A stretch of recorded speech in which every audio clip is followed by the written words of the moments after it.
I need you to think about your dream. That big life dream. The people who dream and those people who dream big have a different kind of life than the people who don't dream. A winner is a dreamer who never gives up. Dreams require sacrifices. Like, my city's expensive, move. My car payments are high, sell your car and take the bus. This is dreams we're talking about. We're talking about dreams. Whether it's fear or anxiety, whatever it may be, I believe that every single person who's going out to chase their dreams has those voices in their head. I think it's part of the human experience. Stop downgrading your dream to fit your reality and start upgrading your conviction to match your destiny. Stay strong, have faith, keep pushing through. I've said this before, and I'm living proof of it, is that on the other side of your struggle is something good. On your other side of your struggle is something better. On the other side of your struggle is some sort of success. Why would you waste 1 second doing something that wasn't progressing your dream? Go after this thing called life. Don't look back and have regrets. Understand that you're at a place and a position right now when hard work and valuing people, nothing can stop you, I promise you. See, your dream will cause you to go insane because what you want, it hunts you every single night. See, the big dogs, they won't give you the opportunity. You're gonna have to take it. I need you to remember your destination. You don't realize your dreams are so important because your DNA, who you are as a person, is wrapped up in your dreams. No matter what happens, you will not quit because quitting is not an option because you have a why, you have a passion, you have a purpose. I have a dream. Your DNA is in your dreams. Be the example for the crazy dreamers in this world. You have got to make a declaration that this is what you stand for. You're standing up for your dreams. You're standing up for peace of mind. You're standing up for health. You want it, and you're going to go all out to have it. What you want exists. Don't settle until you get it.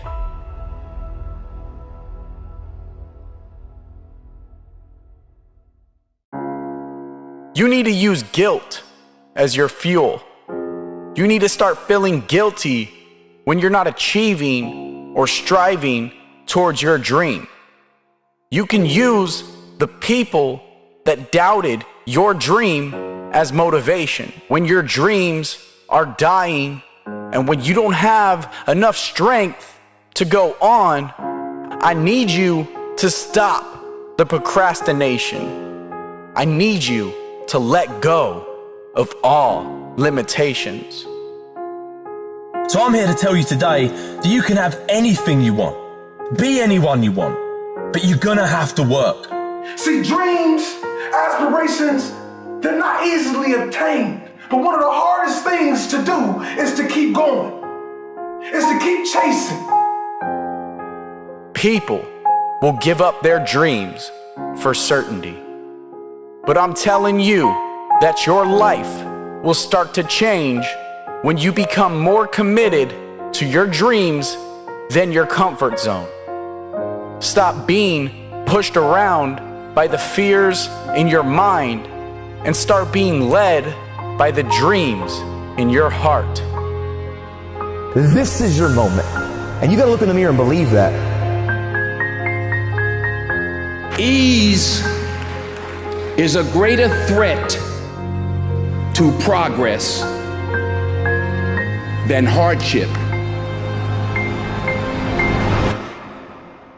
So take advantage of today. Take advantage of tomorrow. Take advantage of every opportunity that you have to do what you want in life.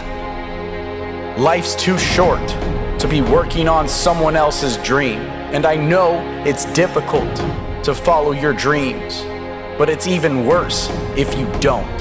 You have to find a way to build your own dream, or someone else will hire you to build theirs. Compare yourself to who you were yesterday and not to who someone else is today. And that's a game you can win because You could be a little better today than you were yesterday. And that's a good thing. You're a little better. That's a good thing. And you know, no doubt there are some things that you could improve. You know, if you sit and meditate for any length of time about what you're not doing optimally, answers will spring to mind. You know, you could be getting up earlier. Comparing yourself to who you are now, that's a game you can win. Take stock of where you are. You know, what your advantages are and what your disadvantages are. And then you start with a little humility on the path of incremental improvement. And you know, incremental improvement compounds. And so you can get a long ways. Trajectory, in some sense, is more important than position for human beings. I mean, if you're starving to death, that's not the situation that I'm describing. But you know, if you've got the bare necessities of life, you're not surrounded by absolute privation. What you really want is to see that you're on an uphill path, you know, something that's got the right slope. And you can start anywhere on that path. And you can improve 0.5% a day or 1/4% a day, and you think, well, that's not very much. It's like it's 100% in 4 years. And that doesn't count compounding, you know, which means it's actually going to happen a lot faster. I think that the possibility that you can make yourself slightly better on a continual basis is, I think that's something that's accessible to everyone. I think that's equivalent to leading a virtuous life. And you know, I talked about the terrible catastrophe in some sense of differences in intelligence and differences in conscientiousness and so forth, and the downside of the meritocracy, but there is something to be said for virtue and truth. You know, and that is one thing. Another thing that I've noticed about people who've been phenomenally successful is that they really do everything they can to live a truthful life. And that, you can get a bloody long ways by being honest. The first thing I think you need to understand is that these people that you're comparing yourself to, you don't really know very well. What that means is that you see their shiny outside, but you don't see the reality of their life. People have hard lives, and even people who are comparatively fortunate have hard lives. The ideal that you're observing that makes you jealous and resentful is in large part an illusion that's created by your own mind. You're quite different from other people, and you shouldn't be comparing yourself to them because they're not like you. You know, they don't have your family. They don't have your temperament. They don't have your troubles. They don't have your abilities. The only person that has those is you.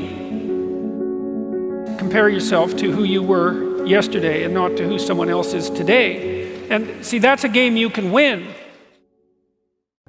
How do you gain influence and respect?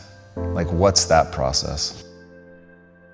If I want to gain the ability to influence you, well, then what I have to do is give you the ability to influence me. And when I say, hey, here's what we're trying to make happen. Here's what I want to do. And you say, well, I think we should do it like this. You know what I should say?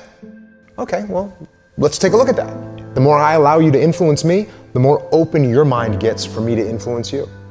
Respect, same thing. If I treat you like you're a plebe, like you don't matter, you're not going to respect me at all.